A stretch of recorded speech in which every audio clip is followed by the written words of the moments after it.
மதுஹபுகளை பின்பற்ற வேண்டுமா?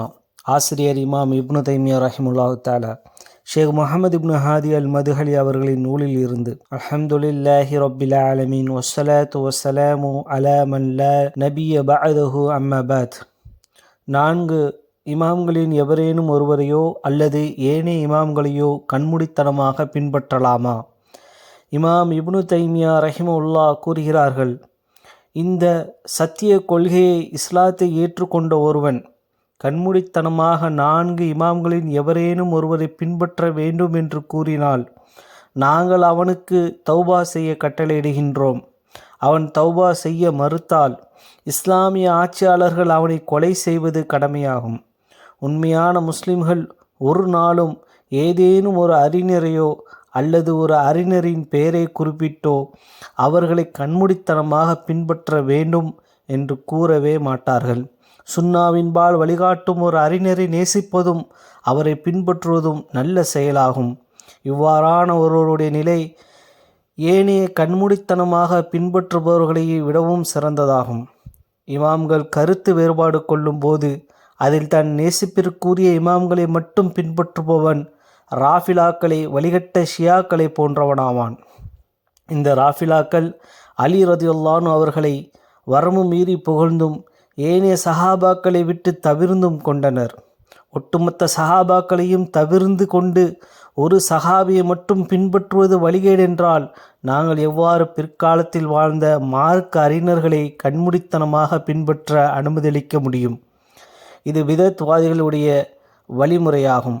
இன்னும் இச்சையை பின்பற்றுபவர்களும் ஷரியத்திற்கு வெளியில் உள்ளவர்களுடைய வழிமுறையும் ஆகும்.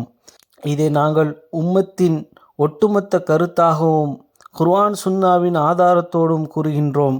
பொதுமக்கள் இமாம்களான அபு ஹனீஃபா, மாலிக், ஷாஃபிஈ, அஹ்மது இப்னு ஹம்பல் போன்றவர்களையும் இன்னும் ஏனைய மார்க்க அறிஞர்களையும் கண்மூடித்தனமாக பின்பற்றுவதன் காரணம் மார்க்கத்தில் தெளிவும் கல்வி அறிவும் இல்லாததே ஆகும்.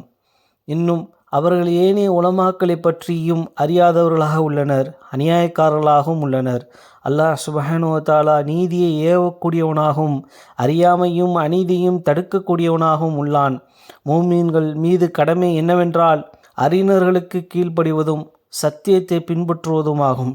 அறிஞர்கள் ஆராய்ச்சி செய்து சரியாக தீர்ப்பு கொடுத்தால் 2 கூலிகளாகும். தவறாக தீர்ப்பு கொடுத்தால் 1 கூலியையும் அடைவார்கள் என்பதை உணர வேண்டும்.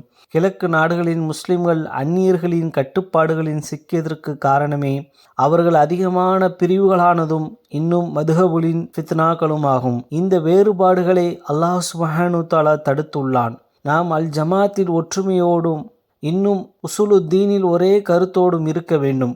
படைப்புகள் மீது கடமை என்பது பாவம் செய்யாதவரும் இன்னும் இச்சையுடைய உச்சரிப்பே செய்யாதவருமாகிய உத்தம நபி ஸல்லல்லாஹு அலைஹி வஸல்லம் அவர்களை பின்பற்றுவதுதான்.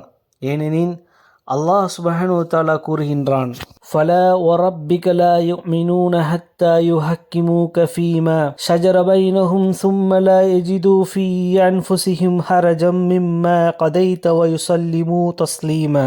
ஆனால் உமது இரட்சகன் மீது சத்தியமாக அவர்கள் தங்களுக்குள் ஏற்பட்ட சச்சரவில் உம்மை நீதிபதியாக்கி நீர் செய்யும் தீர்ப்பை தங்கள் மனங்களின் எத்தகைய அதிருப்தியும் பெறாமல் முற்றிலும் ஏற்றுக்கொள்ளாத வரையில் அவர்கள் விசுவாசிகளாக மாட்டார்கள். அல் குர்ஆன் சூரா அன்-நிசா 65வது ஆயத். எந்த ஒரு செயலை செய்வதாக இருந்தாலும் அது நபி முஹம்மது ஸல்லல்லாஹு அலைஹி வஸல்லம் அவருடைய வார்த்தையின் அடிப்படையிலோ கட்டளையின் அடிப்படையிலோ அல்லது அவருடைய அங்கீகாரத்தின் அடிப்படையில்தான் செய்ய வேண்டும்.